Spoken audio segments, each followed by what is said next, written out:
Boa noite, pessoal. Continuamos com a nossa disciplina de economia.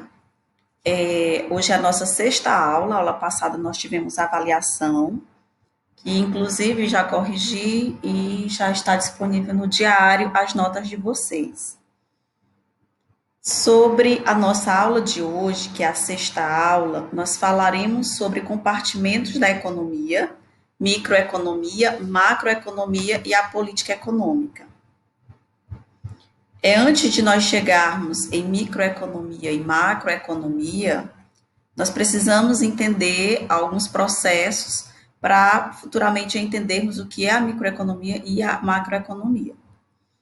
Então, antes de tudo isso, nós vamos falar sobre os agentes econômicos, que nós já até falamos em aulas passadas, o que são os agentes econômicos. Nesta aula, iremos conhecer os agentes econômicos, quem são os personagens que movimentam a economia no seu âmbito geral. Iremos refletir sobre as nossas necessidades de consumo, como alimentos, roupas, remédios, carro, casa. Veremos de que forma esses impulsos de consumo geram as compras e são registradas pela movimentação da economia. Os agentes econômicos, quando falamos de agentes econômicos, estamos nos referindo a todas as pessoas, empresas e setores públicos. Então, os agentes econômicos são as pessoas, as empresas e o governo, que de alguma forma realizam transações comerciais, compra e venda de mercadorias e serviços. Se existem transações comerciais, é porque inicialmente temos necessidade de consumir algo ou de sermos atendidos por algum serviço. Então, quando nós falamos em agente econômico, nós estamos nos referindo a pessoas, empresas e ao serviço público, que é feito pelo governo. Os agentes econômicos são todos os indivíduos, empresas e órgãos públicos que participam de um mercado e possuem uma relação de trocas de bens ou serviços. Essa troca de bens ou serviços é o que movimenta a economia, a compra, a venda de mercadorias ou serviços. Como já mencionamos, os agentes econômicos são as pessoas, as famílias, as empresas e o governo. E essa relação entre esses três agentes é o que movimenta a nossa economia, a economia geral. Vamos falar de necessidades. Vocês lembram lá das necessidades dos bens escassos? A necessidade é a força que movimenta os agentes econômicos, que são pessoas, empresas e governo. Quem é que movimenta esses agentes econômicos? Quem é que movimenta a economia? É a necessidade. A necessidade de compra de bens ou serviços que movimenta a economia. Devemos considerar que muitas das transações de compra ocorrem por impulso ou conveniência. Isso ocorre quando nos deparamos com a promoção em uma loja e decidimos por comprar aquele bem, mesmo não tendo a necessidade imediata, mas o fazemos porque é vantajoso do ponto de vista do preço, por exemplo. Então, as necessidades elas são classificadas como primárias, secundárias e coletivas, as quais vamos ver abaixo. Então, quando nós falamos em necessidades, é essa necessidade que o indivíduo tem que vai gerar a economia, que vai movimentar a economia. E muitas dessas transações de compra, elas ocorrem por impulso. Nós somos impulsionados a comprar, às vezes por conveniência também. Vamos ver um exemplo de uma necessidade que você não tem e que você é impulsionado a comprar. Vamos ter como exemplo o caso das mulheres, que são muito consumistas em relação à beleza, em relação a roupas. Você nem precisa daquele item, principalmente agora na pandemia, no isolamento social, que foi restrito à questão de festas, de você precisar se arrumar para sair de casa. O guarda-roupa já tem muita roupa ali, mas você viu uma loja pelo Instagram e essa loja, chegou novidade na loja e a vendedora postal muito bonita, veste aquela roupa, aquele vestido e posta. E ali você, a partir da rede social, do Instagram, na verdade, Você olha aquela roupa com aquela vendedora muito bonita e você, meu Deus, que roupa bonita, que look bonito, e você é impulsionado a consumir aquilo. Você nem precisa daquela roupa, porque no momento você não tem nenhum evento para ir, mas você foi seduzido pelo meio midiático a consumir aquele produto. E aí você já entra em contato, pede para separar, pergunta o valor e já passa para pegar na loja. Então, isso ali é a força também do marketing que exerce sobre os consumidores. E uma compra que você não avaliou se realmente você precisa daquele produto. Então, nós, consumidores, nós somos muito impulsivos. Nós não nos questionamos, eu vou usar, eu preciso realmente desse produto? E assim, quando nós não nos perguntamos sobre isso, não pensamos a respeito da compra desse bem, nós começamos a consumir exageradamente. E às vezes esse consumo é por impulso, e às vezes ele pode ser por conveniência.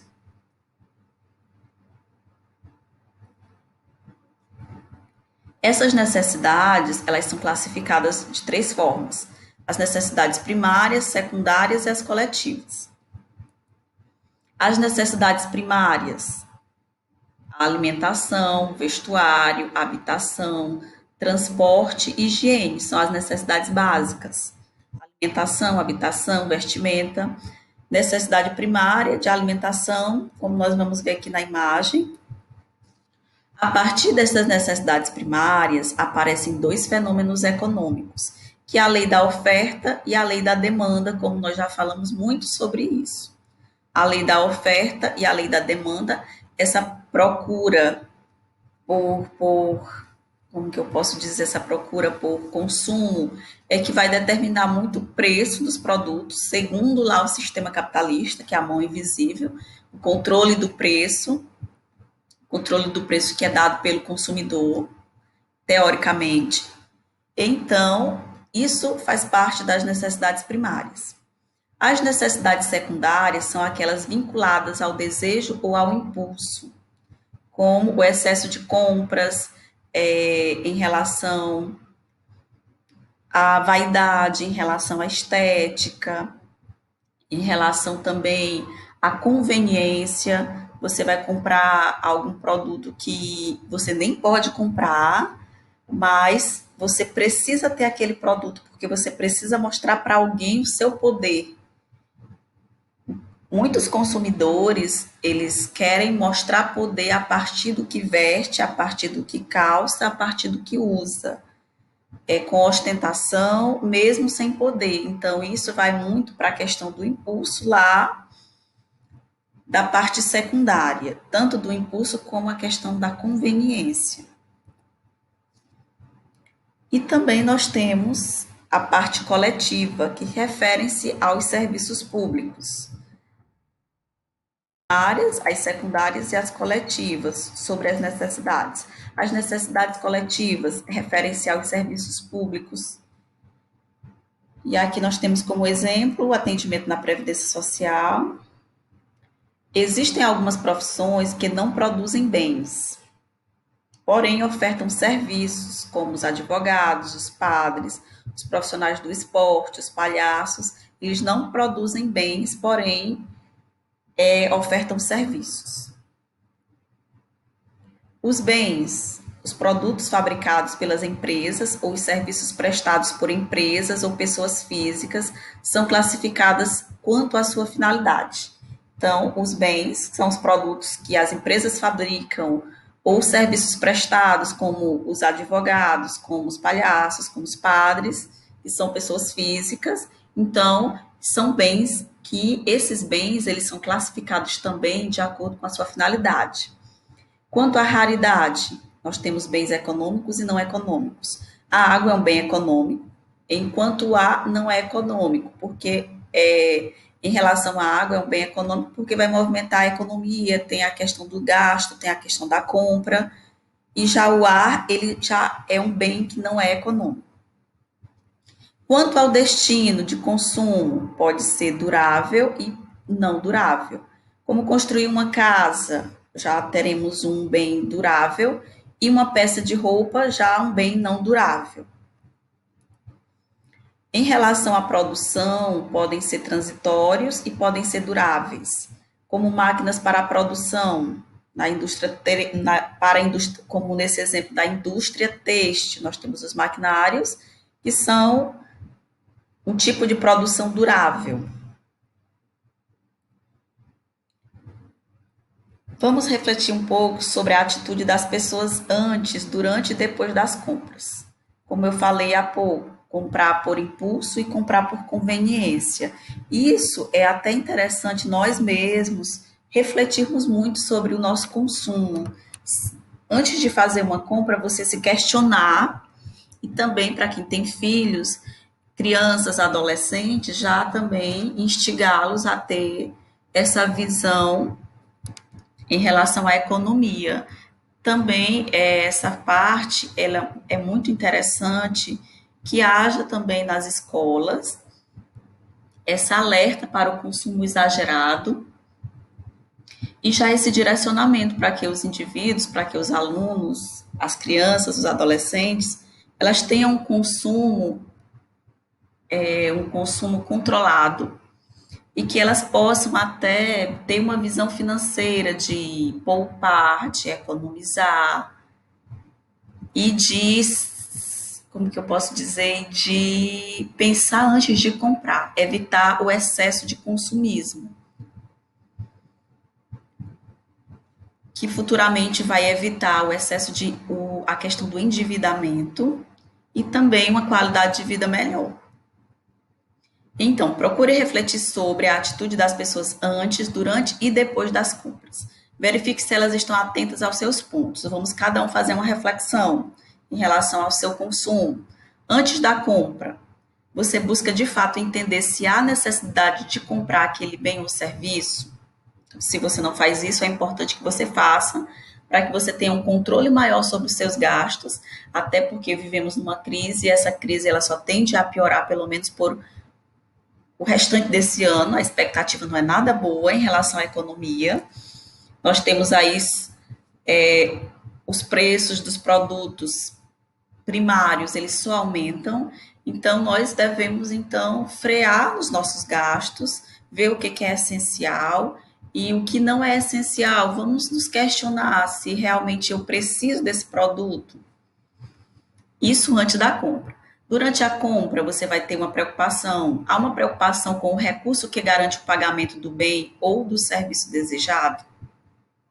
E depois da compra, houve preocupação em fazer uma autoanálise para descobrir se o que compraram era realmente necessário? Então, se você se questionar sobre esses 3 pontos, você já vai começar a diminuir o seu gasto. Na verdade, isso acontece muito comigo. Quando eu vou fazer uma compra, eu analiso muito bem. Eu realmente preciso desse produto? Eu realmente vou usar? Vai compensar para mim comprar esse produto? Então, esses questionamentos que eu me faço e a reflexão que eu faço e a demora que eu faço em decidir evita o consumo exagerado em algumas coisas. Também temos que falar sobre os fatores e setores de produção. Neste momento, falaremos um pouco sobre os fatores de produção. Os indivíduos que detêm algum ou vários destes fatores são os responsáveis pelos investimentos, atualizações tecnológicas e geração de riquezas. Portanto, são pessoas interessadas em abrir empresas, construir estradas ou até fabricar e exportar produtos. Depois, nós vamos apresentar de forma simplificada quais são os 3 setores de produção. Então, primeiro falaremos sobre fatores e depois sobre setores de produção. Os fatores de produção, basta pesquisar nos livros de história do ensino médio que nós vamos identificar que muitos povos da antiguidade exerciam atividades militares, rituais, religiosos e também na agricultura. Até nos dias de hoje, muitos países são citados através desta característica que é sua agricultura. No Brasil, por exemplo, é citado como exportador de soja, milho, entre outros produtos. Já os Estados Unidos são um dos maiores produtores de laranja do mundo e consomem quase tudo que produzem em seu próprio território. Nos processos de produção, são empregados alguns fatores como recursos naturais, pessoas, tecnologia e capital. Os sistemas econômicos estabelecem uma interação de maneira racional de usá-los, porque, como já percebemos, os recursos são escassos, então, esse consumo deve ser, então, racional. Uma curiosidade aqui sobre a primeira frente de produção realizada pelo homem foi a lavoura. Até mesmo que em italiano, até mesmo que em italiano o trabalho se pronuncia lavoura, este foi o primeiro processo produtivo, pois é da terra que o homem deve tirar seu sustento, ditado que até hoje resiste. Então, o primeiro processo de produção pelo homem foi a lavoura. Como os recursos são escassos e por mais eficiente que seja o processo de produção, a produção é limitada para atender às necessidades dos indivíduos, que por sua vez são ilimitados. Produção limitada, necessidades ilimitadas, porque os produtos são escassos, os recursos. Isso significa que o uso descontrolado de certos recursos naturais, a gestão equivocada de pessoal ou de tempo podem acarretar um desequilíbrio no sistema econômico, onde nós vamos ter esse desequilíbrio, aumento excessivo de preços, oscilação grande no preço de produtos. Quando citamos fatores de produção, devemos nos lembrar que alguns dos elementos que são essenciais para a atividade econômica, que são extremamente necessários para produzir algo ou realizar algum tipo de serviço. Então, quando nós falamos em fatores de produção, e nós também devemos pensar racionalmente quanto à utilização dos produtos, dos recursos que são escassos, para que não haja um desequilíbrio, tem sempre que haver essa questão da gestão desses fatores de produção, para que eles continuem produzindo, para que o mercado continue sendo movimentado, para que não falte determinado produto. Então, todos esses fatores de produção, eles são elementos essenciais para a atividade econômica e também necessários. Vamos falar sobre o fator terra. Em relação aos fatores de produção, falaremos sobre o fator terra. Nós temos aqui a plantação de soja, a questão da mineração, rios. Esse conceito abrange os recursos naturais que encontramos no planeta e fora dele. O solo, subsolo, águas, clima, flora, fauna, energia do sol, na forma de radiação, são exemplos desses fatores, o fator terra. As reservas naturais estão na base de todos os processos de produção, sendo renováveis ou não renováveis. Por mais que existam vastas regiões de terras espalhadas pelo mundo, sabe-se que muitas delas não são produtivas. Portanto, o homem está em busca contínua de alternativas e ferramentas tecnológicas para explorar estas regiões e principalmente maximizar a utilização das propriedades já em produção. Nós até já comentamos em sala quanto à questão das reservas naturais, também da agricultura, a questão da produção, que tem países que eles fazem a produção inteligente, como um terreno que nós usamos aqui no Brasil para plantar feijão, para plantar hortaliças, digamos.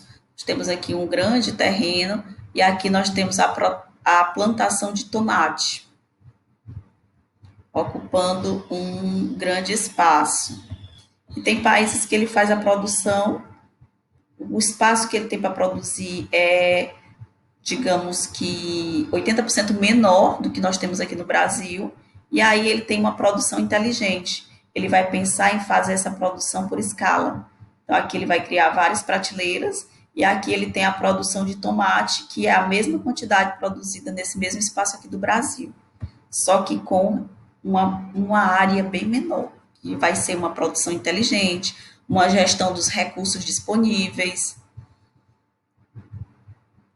Vamos refletir mais uma vez. Uma consequência disto, a questão das alternativas e ferramentas tecnológicas, uma consequência disto é o desmatamento que atinge todo o planeta, e esse processo é irreversível. Vamos pensar um pouco sobre isso. Esse processo é irreversível, o desmatamento. Quando nós formos para o momento ao vivo, eu vou levar essa reflexão para a gente discutir. Nós brasileiros somos dotados de uma vasta extensão territorial, abençoados por uma costa imensa e bem produtiva, que nos permite explorar o turismo, exportar os produtos e simplesmente aproveitar as horas vagas. Usando todos os recursos naturais de forma racional e principalmente respeitando a natureza, com certeza teremos muito mais a oferecer aos nossos descendentes do que temos hoje. O problema é que ainda a parte cultural do Brasil, muita parte cultural ainda não tem essa gestão de comércio, essa gestão de mercado, essa questão da produção inteligente. E aí o que vai explorando cada vez mais os recursos naturais e que pode chegar um momento que esse desmatamento seja irreversível. Somente a partir das décadas de 70 e 80, o Brasil passou a se preocupar com esses recursos através da conscientização e das áreas de preservação. Apenas 35,3% do nosso solo não é produtivo, logo poderíamos ser líderes em várias áreas de atividade primária, o que não é de fato. Eu tive uma experiência com uma pessoa que transportava madeira e totalmente ilegal, até de empresas aqui da cidade, uma empresa da cidade que comprava madeira de uma forma totalmente ilegal. Essa pessoa até transportava, fazia esses transportes na madrugada, por conta da fiscalização, que não tinha nota, e a área que ele transportava, ele sempre tinha que ficar de uma área para outra, porque só explorava aqueles bens, não tinha nenhuma forma de reverter essa situação do desmatamento, totalmente ilegal, tanto o transporte como a questão do reflorestamento de onde se era tirada essa madeira. Então, isso só é um exemplo de muitos e muitos outros casos, como acontecem no Brasil, tendo uma área tão produtiva, mas que não é, como que eu posso dizer, explorada da forma adequada. Tivemos o fator terra, sobre os fatores de produção. Agora falaremos sobre o fator trabalho. Não é segredo para ninguém que o emprego é escasso, logo é de interesse da economia. Mas se nós formos analisar essa escassez de oportunidade de trabalho, ela é necessária, porque se todos nós tivemos um trabalho, como ficariam as negociações de salário e trocas de pessoas? Muito provavelmente não existiria, porque todas estariam felizes e satisfeitas com suas carreiras e as empresas produziriam essencialmente o necessário para atender o mercado de consumidores que desejam comprar algo. Essa ideia aqui, ela vai muito lá para o sistema socialista. Mas é só a introdução da questão fator trabalho. Então, esse exemplo, nós podemos perceber toda essa indagação nesse organograma. Nós temos aqui a população total. Dessa população total, nós vamos ter a população não mobilizável economicamente. Quem é essa população não mobilizável economicamente? As crianças e os adolescentes que não têm um consumo, na verdade, que não tem consumo, que não trabalha e que não tem um consumo no mercado. Aí nós também temos a população economicamente mobilizável. Tem a não mobilizável e tem a mobilizável. Sobre a população não mobilizável, nós temos a porção pré-produtiva e a porção pós-produtiva. E sobre a população economicamente mobilizável, nós temos a economicamente ativa e a economicamente inativa. Vamos ver o que significa cada um deles. Vamos citar 3 divisões de etárias: as de 0 a 15 anos, as crianças e adolescentes, de 15 a 60 anos e as acima de 60 anos. Essa porção não mobilizável, que é dividida em pré-produtiva e pós-produtiva, são indivíduos que não estão aptos a exercer atividade laboral, pessoas de 0 a 15 anos e acima de 60 anos, que não podem trabalhar, que não estão aptas ao trabalho legalizado. Onde de 0 a 15 anos são pessoas pré-produtivas, futuramente vão produzir. e acima de 60 anos pós-produtivas, que já produziram, mas que já estão em regime de aposentadoria. E entre 15 e 60 anos estão as pessoas aptas, considerando a idade a pertencer ao processo produtivo. Subdivide-se em economicamente ativa, quem realmente está trabalhando, e as economicamente inativas, pessoas que por algum motivo não estão trabalhando. Então, voltando aqui, nós temos a população não mobilizável, que é a que não consome. Dessa população não mobilizável, nós temos a pré-produtiva, que são pessoas de 0 a 15 anos, que futuramente vão produzir. E temos a porção pós-produtiva, que são pessoas com mais de 60 anos, já produziram e encerraram a parte de trabalho. E a população economicamente mobilizável, população economicamente ativa, são as que têm emprego, as que trabalham, as empregadas, só abreviar aqui. E a população inativa são as que, por algum fator, estão desempregadas. E aí nós temos a população total.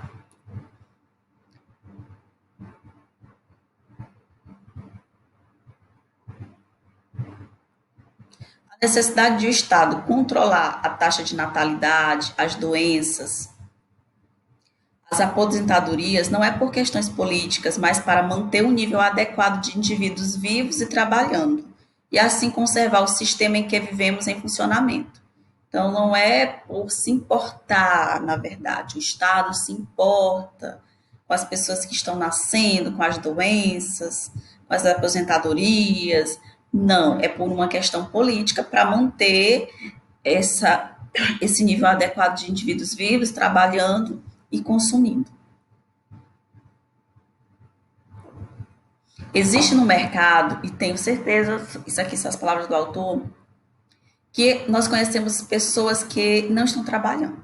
O nosso sistema econômico, por definição, exige que exista obrigatoriamente pessoas desempregadas e pessoas no mercado de trabalho. Isso proporciona às empresas uma maior capacidade de negociar salários e cargos. É o que nós temos muito ativo no capitalismo. Se eu tenho uma grande massa desempregada, eu, enquanto empresa, eu vou negociar o trabalho, eu vou ter uma maior capacidade de negociar trabalhos e cargos, onde o desempregado ele vai se sentir, na verdade, sem nenhum direito de reclamar, na verdade, se ele quiser um emprego. Porque se você não quer, tem 100 funcionários aqui, 100 pessoas desempregadas que deixaram currículo que querem essa vaga. Então, hoje, o funcionário, ele é funcionário de carteira assinada, o CLT, ele, na verdade, ele é acuado a reclamar, ele é acuado a mostrar sua insatisfação, porque na crise que nós vivemos, se você for demonstrar sua insatisfação em relação à empresa, você tem outros e outros e outros amigos que deixaram currículo e pessoas que querem um emprego.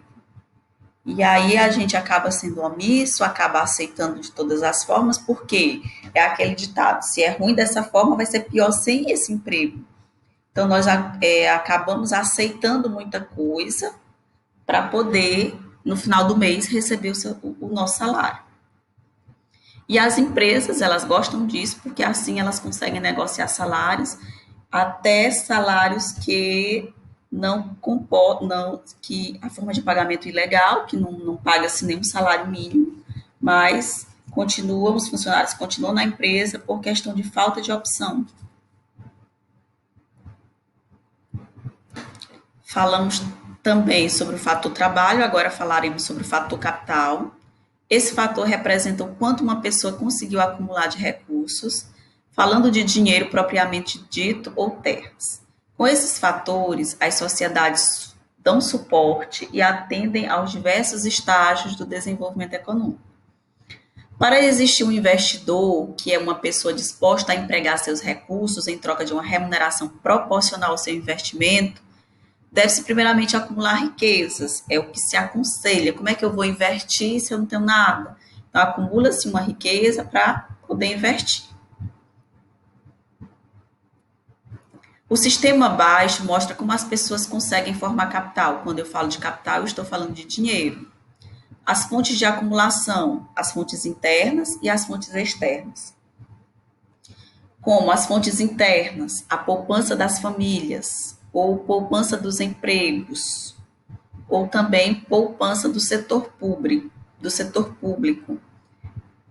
A poupança, que nós sabemos, ela tem uma rentabilidade mínima, não chega nem a ser considerada como investimento, por ela ter uma rentabilidade muito pequena. E nós também temos as fontes de acumulação externas, o ingresso líquido de capitais, empréstimo e financiamentos e transferências de governo.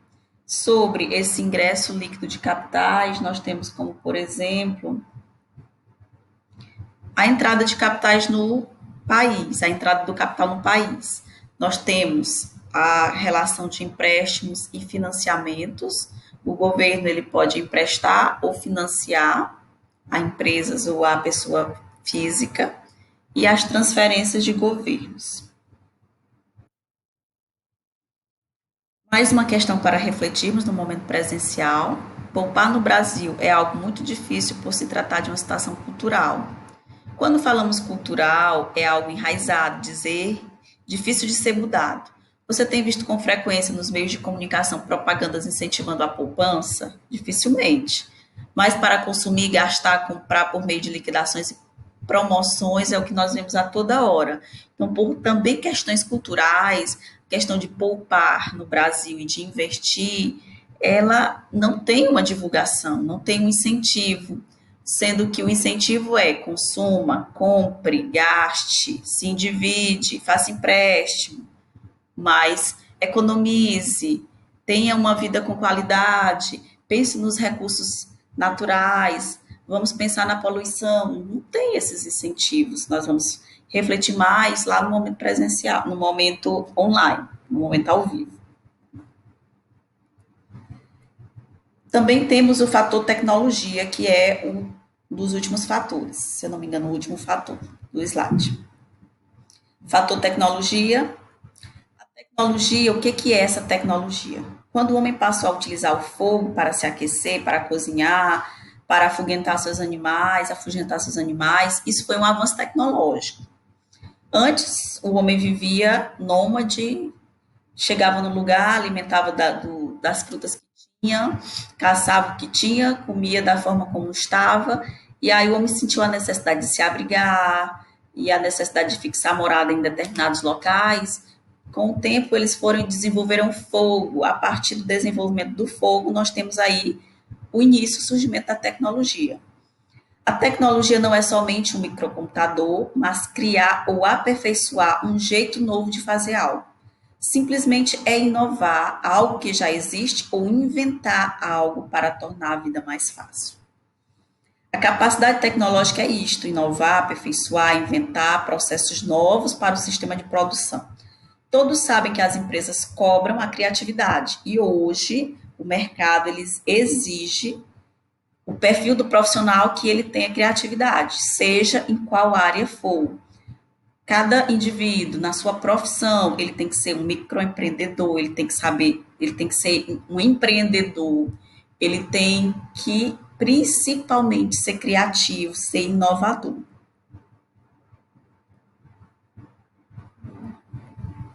O fator empresarial. No mundo há uma diversidade de recursos naturais, sendo utilizáveis ou não, renováveis ou não. Existem milhares de pessoas dispostas a trabalhar. Muita gente, uma gama muito grande de capital a serem empregados em algum projeto. Todos esses recursos à espera de alguém que saiba usá-los de forma racional e empreendedora. Mobilizar, combinar estes fatores a alcançar resultados garante a quem consegue o título de empreendedor ou uma pessoa que possui capacidade empreendedora. O que falta também muito na nossa educação é essa parte de empreendedorismo, que deveria ser inserido na grade curricular das crianças, na escola, onde nós professores deveríamos ter a disciplina de planejamento financeiro, juntamente com o empreendedorismo, para aguçar a criatividade dessas crianças, para que futuramente sejam adultos responsáveis, organizados, que saibam lidar com suas finanças e que saibam empreender nas suas vidas. Assim, nós teremos uma população com menos endividamento, um país mais desenvolvido mentalmente, culturalmente também, porque a partir de uma sociedade, de um público que cresce com uma mentalidade diferente, uma mentalidade de empreender, uma mentalidade preocupada também com o ambiente, com a natureza, com os recursos renováveis e não renováveis, a nossa cultura ela vai mudando. E isso seria uma importante ferramenta que ajudaria muito nessa mudança cultural do Brasil e do pensamento, principalmente todos esses fatores que eu falei, como empreendedorismo, planejamento financeiro, ser inserido nas escolas, porque em casa não é inserido, porque as famílias, principalmente as famílias com alunos de escolas públicas, elas já estão endividadas, elas não têm perspectiva de vida, ganham um salário mínimo para sobreviver uma família de 5, 6 pessoas, então vivem com o básico e às vezes não sabem lidar com aquele dinheiro e fazem supermercado, com 15 dias acabou tudo, com a crise, não tem a questão do planejamento, e aí vão se endividando, e assim a bola de neve só cresce, cresce dentro de cada casa e cresce como uma forma geral no nosso país. E assim, por meio da educação, creio eu que seria uma das tentativas de melhorar essa realidade do Brasil. E nós temos também muitos exemplos de pessoas que empreenderam, conseguiram se sobressair, principalmente na pandemia, pessoas que trabalhavam em empresas, foram demitidos e precisaram inovar, precisaram se reinventar e conseguiram ter e ganhar muito dinheiro nesse momento, com deliveries, com vendas online. Então, por quê? Porque a necessidade gerou, impulsionou o lado empreendedor que já tinha dentro da pessoa. Os setores de produção, os 5 fatores acima trabalhados, quando combinados entre si, formam um sistema produtivo. A combinação entre eles se dá de acordo com as diversas atividades empresariais que existem no mercado. Basicamente, o mercado está dividido em 3 setores: primário, secundário e terciário. Antes do setor de produção, nós falamos dos fatores de produção. E agora nós falaremos sobre os setores de produção, que são 3: o setor primário, o setor secundário e o setor terciário. No setor primário de produção, encontramos a agricultura, a agropecuária ou a produção animal e o extrativismo. Aqui nós temos a plantação de cana. No setor secundário da produção estão contidas as indústrias de extração mineral, de transformação, de construção e atividades semi-industriais, a siderúrgica. E no setor terciário encontramos os prestadores de serviços, o comércio em geral, os bancos e outras instituições financeiras, os serviços de transporte, comunicação e o governo. O processo de produção em qualquer um dos setores resulta em bem ou serviço.